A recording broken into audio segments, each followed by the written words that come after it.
bonjour à toutes, merci d'être avec nous et à tous évidemment, pardon monsieur. Je m'appelle Mélanie Sénat, j'anime un podcast qui s'appelle Fait main.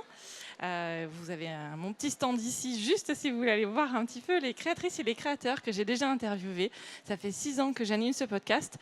Vous pouvez l'écouter en vidéo et en audio, donc en vidéo sur YouTube et en audio sur toutes les plateformes de podcast. Et donc aujourd'hui, c'est Linda de Green Bobine qui va passer un petit moment avec nous pour nous parler donc, de réparation, d'upcycling et de tout ce qu'on peut faire avec nos mains pour réparer nos vêtements usagés. Linda, je te laisse te présenter, s'il te plaît. Bien, écoutez, bonjour à tous et puis merci d'être là. Un poil plus vers toi. Un peu plus là, voilà. Donc, je m'appelle Linda, j'ai créé Green Bobine il y a environ 4 ans. Suite, je vous avoue, à cette période du Covid qui, je pense, nous a beaucoup interrogés. Et suite à l'observation que j'avais, comme beaucoup d'entre nous, une armoire pleine de vêtements que je mettais moins, dont je me lassais, et qui s'abîmaient ou pas, mais en tout cas, finalement, j'étais un peu submergée par le sujet. Et puis, parallèlement à ça, j'ai travaillé pendant longtemps dans un groupe qui était très versé sur toutes les questions environnementales. Et donc, je sais ô combien la mode a une action, on va dire, destructrice, négative sur tout l'environnement, hein, quand on parle de la culture jusqu'à la production. Donc je me suis dit aussi qu'il ne fallait pas qu'on attende uniquement de la part des industriels, etc., des solutions, parce qu'il y a beaucoup de choses qui sont en cours et c'est super, mais qu'on pouvait chacun d'entre nous, à notre échelle, faire des choses. Et c'est comme ça que Green Bobine en fait, est né, de cette envie d'agir et d'encourager en fait, ces actions un peu partout sur nos vêtements. Voilà. Parce qu'effectivement, on a tous beaucoup de vêtements dans nos armoires, hein, je pense qu'on est d'accord là-dessus. Des choses parfois simplement parce que, évidemment, elles sont tachées. Enfin voilà, des vêtements d'enfants, évidemment. Bon, nous aussi, on se tâche. Et puis, des choses aussi, peut-être, des fois, qui ont mal vieilli parce que de mauvaise qualité, voilà, de la manière dont elles ont été produites et voilà, qu'on a acheté. Donc, ces vêtements-là, ton idée, c'est qu'au lieu de les jeter, c'est qu'on en fasse autre chose. Alors, il y a 2 regards là-dessus. Il y a le fait que, déjà, quand vous avez un vêtement qui est abîmé, vous ne risquez rien à le réparer. Vous ne risquez que d'en faire quelque chose de mieux. Donc, il faut toujours avoir ça en tête. Et puis, il y a l'autre idée qui est de se dire, quelquefois, on se lasse vraiment. Et on a cette matière première, je pense par exemple beaucoup au jean, dont on peut faire autre chose en fait. Donc il y a dans l'idée de se dire, plutôt que de jeter ces vêtements et de ne rien en faire, si on les transformait en quelque chose. Et moi, je dois vous dire que je travaille depuis donc, le début avec le Secours populaire, qui me donne un certain nombre de jeans qui récupèrent et on les découpe, on les lave, on les découpe, on les met dans nos kits. Je suis sidérée. Enfin, je récupère des jeans tout neufs, jamais portés. Je me dis, mais à chaque fois, mais on est dans un monde de fous. Donc, je pense que là-dessus, il faut prendre conscience du fait qu'on est tous capables d'en faire quelque chose. Donc moi, du coup, je vais intervenir sur la réparation en se disant que souvent, et je vais vous montrer un petit exemple dont je suis très fière, souvent, on a un textile qui est un peu fragilisé, parce qu'il a une tache, parce qu'il y a un frottement. Alors par exemple, et ça c'est mon premier exemple du jour. Oui. Alors déjà, il y avait ton exemple de ton jean. Hein, ouais, il y a l'exemple de mon jean, qui est donc un jean qui avait une tache en fait à cet endroit-là. Donc je vous le montrerai peut-être. Hein. Donc, et on a fait là-dessus ce qu'on appelle un point de reprise. Parce qu'en fait, la tâche, elle ne partait pas. Et donc, l'idée, c'était de se dire comment est-ce qu'on peut habiller le jean pour qu'il dure un peu plus, que finalement, il n'était pas usé. Et comment est-ce qu'on peut l'habiller avec ce point de reprise, qui est un point que nos grands-mères connaissaient bien et qui a été un peu oublié, en fait, quelque part. Mais au lieu de le faire de façon aussi perfectionniste et parfaite qu'elle le faisait, on le rend visible et on l'affirme et ça devient un élément de décor. Visible mending, voilà. En anglais. Et il n'y a pas vraiment de mot équivalent en français. Parce que le mot visible mending, c'est vraiment ça. Oui, to mend, ça doit être reprisé, c'est la réparation visible, c'est-à-dire qu'on est fier de réparer, on le montre et ça devient un élément de décor qui vient transformer le vêtement. Et ça, je pense que c'est un des points qui est extrêmement important dans le regard qu'on porte aujourd'hui sur la mode. Et le deuxième exemple, parce que je vais y arriver à mon pull, qui est que voilà, moi j'ai un pull que j'aime beaucoup Et petit à petit, je me suis aperçue que les manches, les coudes devenaient complètement transparents et qu'un jour ou l'autre, ça allait craquer. Et dans ces cas-là, quand ça craque, vous pouvez mettre des coudières, mais moi, je n'avais pas envie de mettre des coudières banales. Donc, ce que j'ai fait, c'est que je suis allée raccommoder derrière, refaire un peu la maille, entre guillemets, avec un fil similaire voilà, pour que ça se fonde. Voilà, je l'ai mis dans la même couleur pour que ça se fonde. J'ai une de mes élèves dans un des ateliers qui l'a fait dans une couleur contrastée, ça fonctionne aussi, mais enfin bon. Et puis j'ai brodé par-dessus pour finalement lui faire dire autre chose. Et du coup, ce pull que je continue à trouver très confortable et que je continue à aimer, plutôt que de mettre dans un tas de choses vieillies, vieillottes, je vais pouvoir le reporter avec autant de plaisir que ce que j'avais avant. Oui. Alors là, c'est très fleuri, j'aime beaucoup. Est-ce qu'on fait ça aussi sur les habits de ces messieurs ? Oui. Alors, on va le faire, mais avec des motifs ou des approches différentes. Par exemple, tous ces motifs que je vous montrais là d'écossais sont des motifs qu'on va faire dans plein de couleurs différentes. On peut les rendre plus ou moins discrets. Ça fonctionne. On a des motifs qui vont être des motifs plus animaliers ou de nature qui vont aussi pouvoir fonctionner. Donc ça dépend. C'est pas la technique le sujet. La technique, c'est le motif que vous voulez mettre en place sur le produit. J'ai eu une dame qui dans un salon est venue et m'a dit, écoutez, mon mari mettait un jean tout troué qu'il gardait pour ses travaux. Je lui ai réparé avec une technique assez proche des techniques japonaises de Sachiko. Maintenant, il veut le mettre tout le temps et il m'énerve encore plus. Donc, bon. Et il ne le met plus pour ses travaux, il le met donc, pour sortir. Je dirais que ce n'est pas une question de technique, c'est une question de motif et puis d'envie. Donc, mais tout est possible. Voilà. Et puis, l'idée aussi, c'est que si donc on a une tâche ici, c'est vrai que des fois on se dit, je ne vais pas faire un truc là, parce qu'évidemment, les tâches, elles sont toujours mal placées. Donc, en fait, l'idée, c'est de faire un petit motif, de le répéter à plusieurs endroits dans ton... Oui, complètement. Parce que souvent, notamment dans les zones usées, il y a une zone qui est assez fragile, c'est la zone de la ceinture. Parce que fatalement, il y a du frottement, etc. Donc, si vous ne faites qu'une réparation là, c'est un peu bizarre quand même. Donc, l'idée, c'est de recomposer un décor sur vos vêtements. Et vous verrez que dans le livre là, dont on parlera après, on vous suggère plusieurs idées en fait, de réhabillage de vos vêtements. C'est-à-dire, vous répétez le motif à cet endroit-là, vous le mettez sur une manche, vous le mettez en haut du vêtement. Et ça va du coup devenir comme un élément de décor que vous auriez acheté neuf si vous aviez acheté le vêtement tel qu'il était de ce point de vue-là. Et ça, c'est effectivement très important. Parce qu'autrement, on se focalise sur le problème.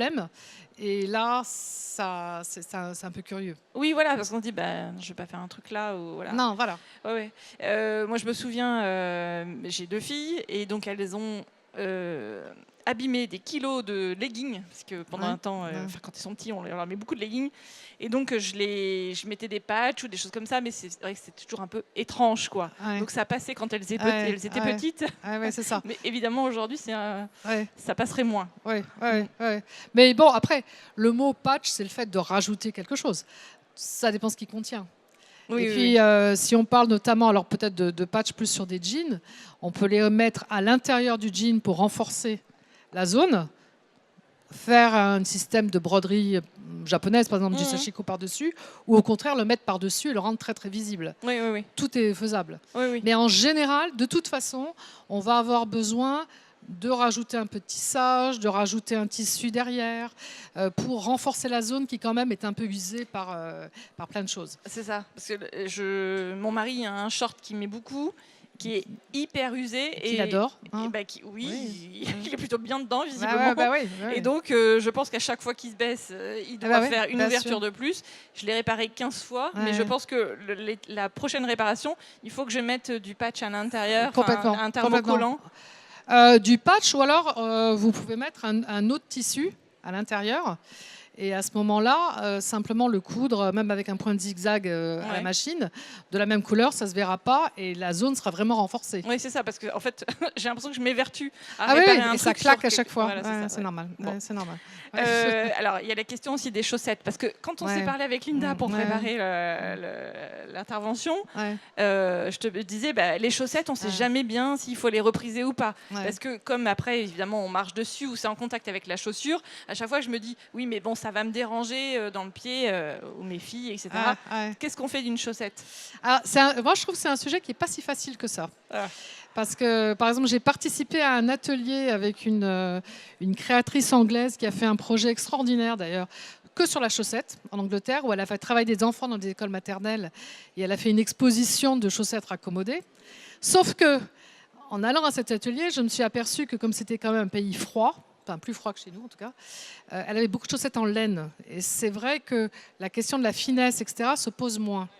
Donc, bon, du coup, sa réponse, elle était bien adaptée à ça. C'est vrai que sur des chaussettes qui sont des chaussettes notamment élastiques, la réparation n'est quand même pas si facile que ça à faire. Donc, je pense qu'il faut la faire avec un fil fin. Essayer, là encore, de renforcer les zones avant qu'elles ne claquent. C'est toujours le point. Donc, de faire plus large que simplement... Et de faire plus large, parce que, de toute façon, dans tous les types de réparation, si vous vous limitez au pourtour exact, ça va reclaquer très rapidement.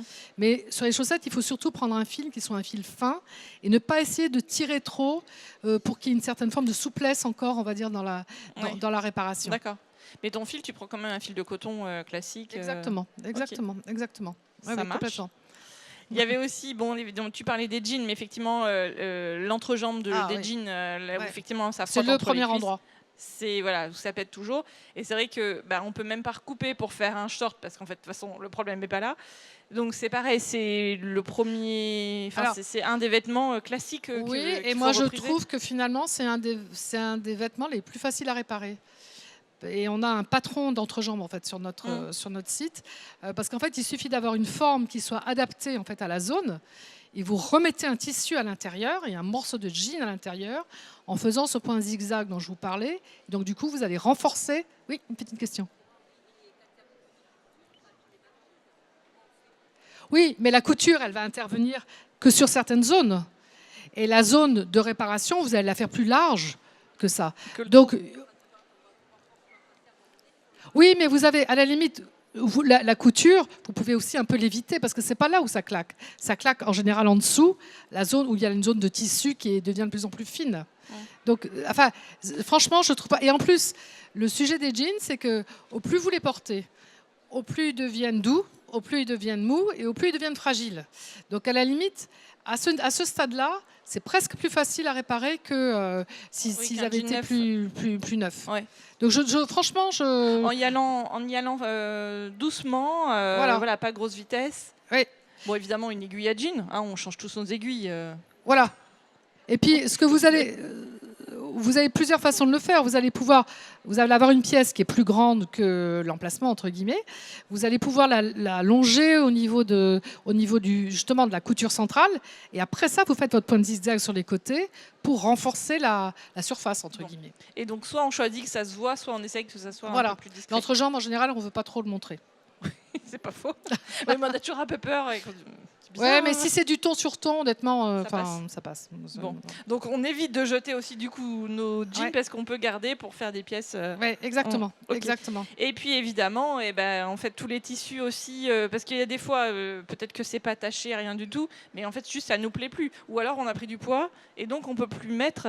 Oui. Donc après, c'est comment on revalorise aussi. Alors il y a ça, et puis il y a le fait qu'on est quand même aujourd'hui, en dehors de marque, on va dire cher, mais on est quand même dans une mode où chacun a à peu près la même chose. Donc l'idée, c'est comment est-ce qu'on rend les choses un peu plus personnelles, comment est-ce qu'on leur donne un petit truc qui nous ressemble, entre guillemets. Donc là, l'idée, c'est d'apporter effectivement un petit décor supplémentaire qui va faire que... j'ai en tête un exemple, alors c'est une jupe de petite fille, mais souvent on se passe les vêtements d'un enfant à l'autre. Cette petite jupe, on lui a mis toute une panoplie de petites marguerites. Elle est devenue autre chose, elle est passée à la petite sœur qui avait l'impression d'avoir une jupe neuve, mais c'est pour le coup vraiment du vêtement réutilisé. Oui. Donc oui, je pense que ça c'est très important de pouvoir justement avoir toujours cette idée de transformation et de réutilisation, mais surtout de revalorisation et d'embellissement. Oui. Parce qu'autrement, le mot réparation, alors ok, il est positif parce qu'on se dit le vêtement va durer plus longtemps, je ne vais pas jeter. Mais il faut quand même qu'au final, ce soit un peu esthétique et un peu beau. Parce qu'autrement, c'est pas très drôle. C'est l'occasion de faire un peu de broderie, de nous faire plaisir. Voilà. Ouais. Ok. Qu'est-ce qu'on peut faire également? Donc, alors, comme tu le disais, c'est une question de motif finalement. Oui. Donc, j'ai vu sur ton site, tu proposes aussi justement des motifs parce que des fois, on ne sait juste pas quoi faire. Et effectivement, alors là, quelque part, on peut se dire c'est plus simple peut-être de faire ça que de dessiner et de broder par-dessus. Alors, moi, je crois beaucoup au fait que on sait tous faire des choses, mais qu'en tout cas, dessiner, faire des motifs de broderie, c'est aussi bien de faire appel à des gens qui s'y connaissent. Donc moi, je travaille avec une amie qui est styliste et qui va dessiner toutes ces planches de dessin. Donc on va d'abord les dessiner en tant qu'intention. Ensuite, on va les transformer en dessin de broderie parce que ce n'est pas forcément exactement pareil. Après ça, on va réfléchir au type de points qu'on utilise pour les réaliser et puis aux harmonies de couleurs. Et à la suite de ça, vous avez un kit qui va comprendre ces dessins imprimés sur ce papier magique, qui est ce papier Solufix, une marque, qui est donc un papier autocollant et hydrosoluble. Donc vous allez découper votre motif, vous le collez à l'endroit où vous voulez intervenir, vous faites votre petite broderie et après ça, ça part à l'eau plutôt tiède. Et ça, je trouve que c'est une révolution parce que ça facilite et ça rend les choses très accessibles pour tout le monde. Donc vraiment, notre principe, il est là. Ouais, et on a aujourd'hui, nous, une vingtaine de planches de dessin très différents qui partent. Il y a beaucoup de fleurs, il y a des écossais, il y a des planètes, il y a des galaxies, il y a des oiseaux, il y a des arbres. Des fruits. Voilà, des fruits d'été, des fruits des bois, c'est le dernier, qui permettent justement de donner des animaux, une petite personnalité à chacun de ces vêtements. Donc, très bien. Est-ce que tu jettes quand même des fois des choses où tu dis bon là je peux plus rien en faire? Il y a des moments en tout cas je me pose des questions, mais ce que j'ai tendance à faire à ce moment-là, c'est à découper le vêtement et à garder des parties du tissu pour faire autre chose. Mais il y a vraiment des moments où je me dis l'usure est telle que je ne vais pas y arriver. Mais en tout cas, on a toujours une partie qu'on peut récupérer pour faire des doublures. Alors ma fille m'a donné le vêtement de chien de son petit chien de 5 kilos. Donc micro-minuscule, une genre de micro-doudoune. Elle me dit, tu en feras quelque chose. Alors, là, j'avoue que j'ai un peu baissé les bras parce que je me suis dit, non, il y a un moment, il faut arrêter. C'est joli au moins. Mais c'est vrai, c'est une histoire vraie. Bon, enfin bref. Mais voilà, la confiance qu'elle avait, c'était ça, en fait. Ouais. Si jamais on doit jeter, est-ce que les bornes de collecte de textiles, là, les bennes, on tire comme ça, là, est-ce que c'est le bon endroit pour jeter? Parce que des fois, je ne sais pas vous, mais des fois, moi, j'y crois plus, quoi. Parce qu'on sait que c'est récupéré, et pas forcément récupéré par les organisations qui mettent en place les bennes. Enfin, c'est un sujet. Moi, dans ma commune, à un moment donné, ils les avaient enlevés parce que ça avait généré des problèmes. Il y avait quelqu'un qui avait été coincé dans la benne pour récupérer. Enfin, bref. Oui. Donc, il y a toujours ce truc de dire, est-ce que le tri qu'on fait, est-ce qu'il vraiment, ça sert à quelque chose? Alors, moi, je pense que oui, mais je pense que c'est un domaine qui est très, très compliqué. Parce qu'en fait, d'abord, il faut savoir que les vêtements qui sont récupérés, je répondrai plus précisément à ta question, certains sont utilisés pour être recyclés en même matériaux en fait, de construction. Et il y a environ 2% des vêtements qui sont réellement recyclés pour en faire autre chose. Donc, c'est pas beaucoup. Dans les bennes, alors il faut savoir aussi que, je sais pas, il y avait une émission à la télévision sur la seconde main. Souvent, tous ces vêtements, ils partent pour être triés très très loin, pour revenir après en Europe. Enfin, c'est quand même assez fou.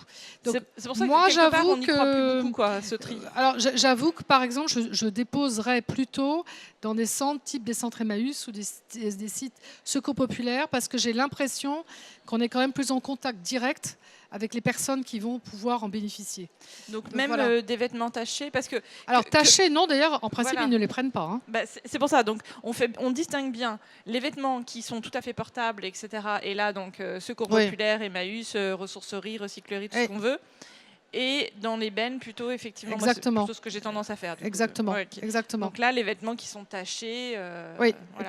complètement. Et pareil, les petites culottes, les chaussettes, les soutiens-gorge, etc. Là, plutôt pareil, dans ces bennes-là. Pareil, tout à fait. Spécifique pour le textile. Tout à fait. Par contre, je peux vous dire, quand j'étais la semaine dernière à cette préparation de vente secours populaire, j'ai été affectée au linge de lit. J'ai dû plier 150-200 thés d'oreiller dans l'après-midi. Mais c'est dingue là aussi, tout ce qu'il y a. Tout ce qui est... Alors par contre, il y avait eu un tri préalable qui avait été fait par l'organisation. Et dès qu'il y avait une tâche, ça partait à la poubelle. Et sur le linge de lit et évidemment les nappes, etc., c'est vite fait. Ouais. Donc là, c'est pareil. C'est ce que tu disais, voir comment on peut les réutiliser nous-mêmes. Parce que finalement, souvent... on en a besoin en fait du coton basique, tout simple, etc. Et puis dans le linge de lit, par exemple, il y a des jolies choses. Bien sûr. Donc là, on les a utilisées sur des projets d'upcycling qui sont dans le livre pour faire des doublures, par exemple. Oui. On a fait un petit gilet en laine, on a récupéré un vieux drap pour faire une doublure à l'intérieur. Donc on peut en refaire d'autres choses dans la mesure où le support initial est de qualité. Et c'est souvent le cas en fait. C'est souvent le cas. Ouais. Donc je crois que c'est une tournure d'esprit en fait. C'est une tournure d'esprit qui est de se dire on peut tous essayer d'en faire autre chose et autre chose de bien, et il n'y a pas de limite à l'imagination qu'on peut avoir pour transformer tout ça. La seule limite, c'est évidemment une question de temps, mais on sait qu'on aime ça. Une question aussi de stockage quelque part, parce que tu vois c'est un sujet, ça te parle? Je vois très bien. Voilà. Moi je suis du genre à garder, vous savez, les petits trucs là, les petits fils, les petits rubans qu'ils mettent sur les vêtements, je découpe parce que sinon ça se voit tout ça, je les découpe et puis je les mets de côté. J'essaye quand même un maximum de m'en servir, mais voilà, c'est le genre de choses où les petites épingles, donc je pense généralement on est un peu comme ça, on aime bien récupérer, mettre de côté pour le au cas où, mais parfois le au cas où n'arrive jamais. C'est ça. Et puis je pense que d'ailleurs il y avait un article de l'ADEME là-dessus qui précisait que faire. Enfin, il y a une notion il faut qu'on réfléchisse avant de consommer, qui est de se dire, toujours réfléchir à se dire, est-ce que j'en ai en fait vraiment besoin ? Si je laisse cet article et que je ne l'achète pas ou je ne le prends pas, est-ce que ça va me manquer autant que ça ? Donc je pense que cette notion qui est de se dire, oui, il faut se lâcher de temps en temps, parce que quand même. Il faut qu'on fasse plaisir. Mais en même temps, il faut réfléchir effectivement à ce qu'on va en faire, parce qu'autrement, c'est une accumulation démente. Et moi, j'avoue que toutes les images de plages qu'on voit au Ghana ou de désert au Chili, avec ces amoncellements de vêtements, moi, j'ai honte, quoi. Enfin, je trouve que c'est terrible. C'est terrible. C'est terrible, et en même temps, encore une fois, quand on s'est parlé pour préparer la semaine dernière ou celle d'avant, on s'est dit aussi, moi je te l'ai avoué, je te dis, et en même temps, je ne peux pas résister à acheter du tissu. Il faut. Et ma jupe, je l'ai achetée la semaine dernière pour venir ici. Bien sûr. Donc voilà, c'est pas une leçon de morale. Non, puis il ne faut pas se culpabiliser. Comme on peut. Je pense qu'on fait comme on peut, et puis c'est toujours une démarche vertueuse de se dire, on fait des efforts, on fait de notre mieux, et on essaye d'améliorer les choses. Mais il n'y a pas de situation parfaite. Et puis on transmet aussi un petit peu. Transmet beaucoup. Aux enfants aussi. Oui. Puis je pense qu'on n'est pas tous au même niveau de sensibilité ou de compréhension du sujet. Donc expliquer les choses, n'a pas été fait. Expliquer les choses, expliquer le pourquoi, montrer comment se construit un vêtement et ce qu'il advient, etc. Je pense que ça fait partie de l'éducation qu'on doit avoir. Et ça, je trouve que ce sont des éléments extrêmement importants. Donc c'est vrai que nous, dans la démarche, on va essayer d'expliquer surtout. D'expliquer pourquoi on fait ça, d'expliquer pourquoi finalement jeter un jean, oui, ça a un impact. Et je pense que c'est toujours une question de dialogue. C'est pour ça que moi j'aime beaucoup ce genre de rencontres, parce que je trouve que c'est au fil des contacts qu'on avance tous en fait. Oui, et qu'on plante une petite graine et qu'on va dire, au fait, la prochaine fois que j'ai mon jean... J'y penserai. Voilà, j'y penserai, je le jetterai pas, et je le découpe et je le mets sur ma pile de tissu, et voilà, j'en ferai sans doute quelque chose. Exactement. Moi, j'ai fait une housse d'ordinateur style patchwork, alors très déstructuré, pas du tout géométrique, etc. C'était un des premiers projets patchwork. Et j'ai une partie de mon jean à l'intérieur. C'est ça. Et donc c'est rigolo, c'est sympa. Ouais, complètement. Les affaires aussi des enfants, je ne sais pas si ça vous fait ça aussi, mais il y a des tissus, moi je suis très sensible aux motifs, et donc j'ai des tissus que j'adore, des choses que j'ai achetées à mes filles. Et alors c'est vrai que j'ai un peu tendance, quand le vêtement est encore parfaitement métable, j'arrive pas à découper dedans pour garder le tissu, je préfère les donner et qu'il soit remis. Mais sinon, voilà, je sais que j'ai une robe qui attend sagement d'être découpée. Tu vas réutiliser le tissu pour autre chose. Et ça me fera plaisir de le revoir dans autre chose. Ouais. Mais je pense que c'est aussi le rapport un peu émotionnel à certains tissus, à certains vêtements. C'est-à-dire que ça va te rappeler des choses, tu l'as aimé pour certaines raisons, et c'est bien de le retrouver dans autre chose, en fait. Oui. Ça fait du bien aussi, ça fait une genre de continuité de transmission qui est importante. Oui, tout à fait. Les prochains projets, Linda, dans les mois à venir, c'est quoi pour toi? Alors, les prochains projets, on va aller dans un endroit qui est le Festival du Lin. Ouais. Et pourquoi le Festival du Lin? Parce que je trouve que promouvoir cette matière est quelque chose d'extrêmement important. Et que si vous avez l'occasion d'y aller, d'ailleurs, allez-y, parce que c'est où? C'est en Normandie, près de Dieppe, début juillet, 3, 4, 5 juillet. Parce que c'est une façon de prendre conscience de la magie de cette fibre dont nous sommes les premiers producteurs au monde, mais qui part en Asie pour être retraitée et retransformée. Donc ça vient de France et ça part. Donc ça c'est Donc nous on sera présents. Je vais avoir une boutique éphémère à Rueil, Malmaison où j'habite, pendant 15 jours, et puis on continue toute cette activité de développement. Donc on va penser à des nouveaux projets pour la suite. Mais il y a du chemin. Oui. Et donc, cette aventure entrepreneuriale, qu'est-ce que tu en tires comme apprentissage aussi? Donc, tu as eu une autre vie avant avec d'autres choses. J'ai une autre vie avant dans des gros groupes, on va dire. Donc, où j'avais des responsabilités, j'avais des équipes, un métier qui me plaisait. Mais j'étais arrivée à un stade où j'ai tout fait un peu, en fait. Et je trouve que cette aventure entrepreneuriale, elle permet de se développer sur d'autres aspects.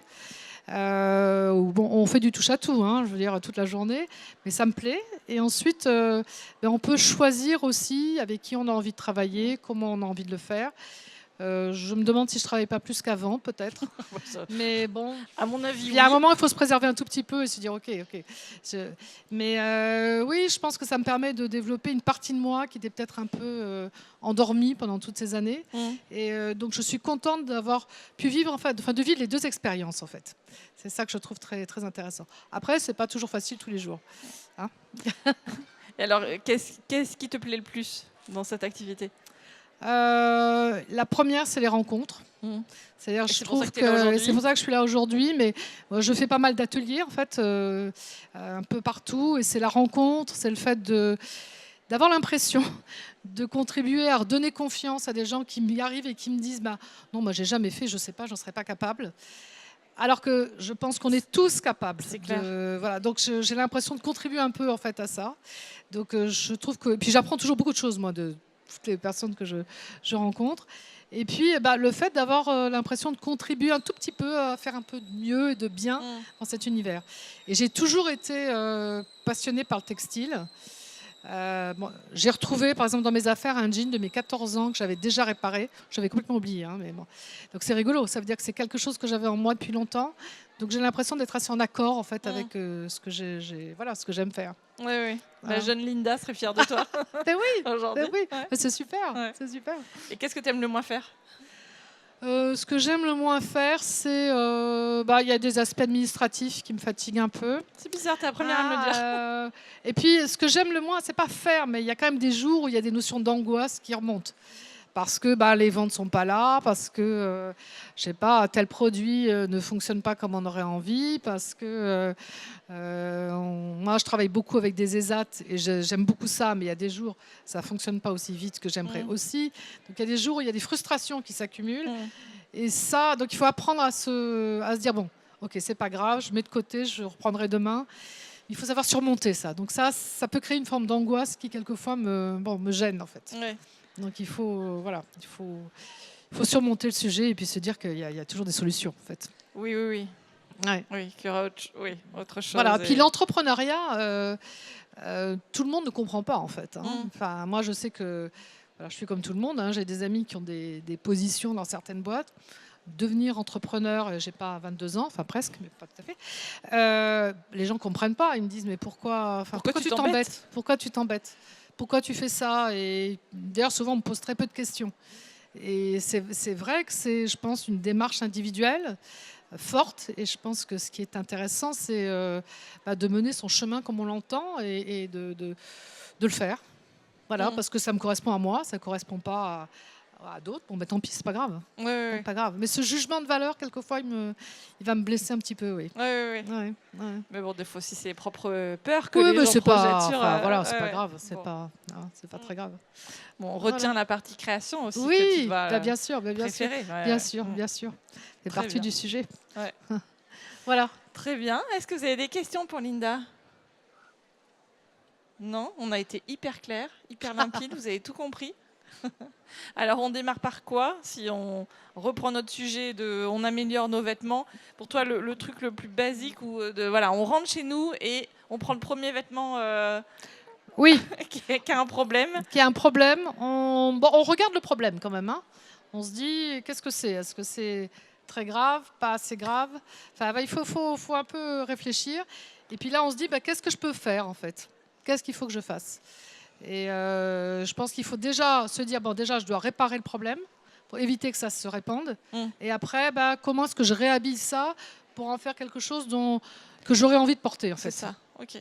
Que j'aurais envie de porter. Parce qu'in fine, c'est ça l'objectif. Oui, parce que de l'avoir réparé pour finalement pas le remettre... Ça sert à rien. Ouais. Donc, c'est plutôt ça. C'est toujours essayer, j'allais dire, de se faire plaisir ou de faire plaisir pour continuer à porter ces vêtements et prolonger leur vie et éviter autant que possible le gâchis.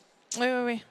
Et je repensais aussi, quand on a des variations de poids, est-ce que c'est si facile par exemple, tu vois, je pense à une robe, tu l'ouvres sur les côtés, tu rajoutes une bande de tissu, ça c'est quelque chose, c'est jouable ? C'est pas toujours facile, mais c'est bien sûr jouable. Ouais. Mais c'est pas toujours facile.